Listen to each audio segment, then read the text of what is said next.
नमस्कार, मैं प्रवीण। स्वागत है आपका पॉलिटिकल एक्सप्रेस में। भाजपा नेताओं के बयान से अब ऐसा लगता है कि जल्द ही भारत के लिए सरदर्द बन चुका नेपाल में सरकार परिवर्तन हो सकता है। इसकी एक झलक कुछ दिनों पहले से ही देखने को मिल रही है, जब नेपाल के प्रधानमंत्री केपी शर्मा ओली ने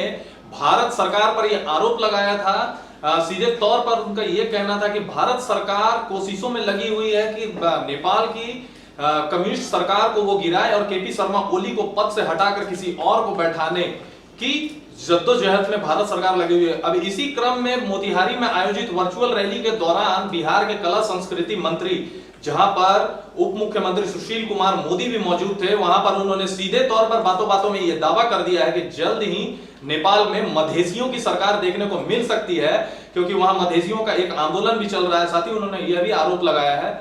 कि वह नेपाल की कम्युनिस्ट पार्टी, जो कि चीन समर्थित कम्युनिस्ट पार्टी के बहकावे में आकर के भारत के खिलाफ लगातार कुछ न कुछ कुकृत्य करती जा रही है और लगातार भारत के सामने अड़चने पैदा कर रही है, उस पे अब जल्द ही विराम लगने की संभावना व्यक्त की जा सकती है। मंत्री प्रमोद कुमार ने सीधे तौर पर यह कहा है कि जल्द ही नेपाल में मधेसियों से समर्थित सरकार देखने को मिल सकती है और भारत के सामने जो नेपाल एक समस्या बन के खड़ा है, उसका समाधान जल्द ही होगा और सदन में मधेसियों की समर्थित सरकार शपथ लेती हुई नजर आएगी। मोतिहारी में मौजूद संवाददाता प्रशांत कुमार ने मंत्री प्रमोद कुमार से बातें की हैं। क्या कुछ कहा प्रमोद कुमार ने, आप सुनिए। आदरणीय सुशील कुमार मोदी जी और माननीय सांसद आदरणीय राधा मोहन सिंह जी के मार्गदर्शन को प्राप्त किए हैं। उन्होंने कहा है कि जो नेपाल और चीन की जो सीमा है, उन चीन के साथ हम लोग पूरी ताकत के साथ आज भारत सरकार इस पर हर कीमत पर लड़ाई लड़ने को तैयार है और हर उनके मुकाबला को करने के लिए तैयार है। और जो नेपाल है, उस नेपाल के साथ हमारा बेटी रोटी का संबंध है। और लेकिन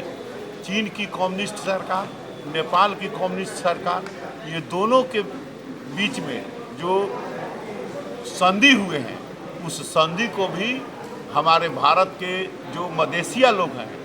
जो गैर कम्युनिस्ट लोग हैं, वह आज नेपाल में आंदोलन कर रहे हैं और वह संधि त्वरित समाप्त होगी और वही नेपाल में भारत अनुकूल सरकार भी नेपाल की धरती पर शीघ्र बनने वाली है। तो देखा आपने, प्रमोद कुमार की बातों से साफ झलक रहा है कि कुछ समय पहले जिस तरीके से केपी शर्मा ओली ने भारत सरकार पर एक आरोप लगाया था, और हालांकि इससे पहले के भी कुछ अगर हम झलकियों को देखें, जहां नेपाल कम्युनिस्ट पार्टी की समिति जो है, वो समिति की बैठक में भी पुष्प कुमार दहल प्रचंड ने जिस तरीके से केपी शर्मा ओली पर आरोप लगाते हुए उन्हें अपने पद से इस्तीफा देने की मांग की थी और लगभग समिति के लगभग 27 सदस्यों में से अधिकतर सदस्यों ने उनके इस्तीफे की मांग पर अपनी मुहर लगाई है। उसके बाद से केपी शर्मा ओली पर काफी दबाव बढ़ता जा रहा है। दरअसल प्रचंड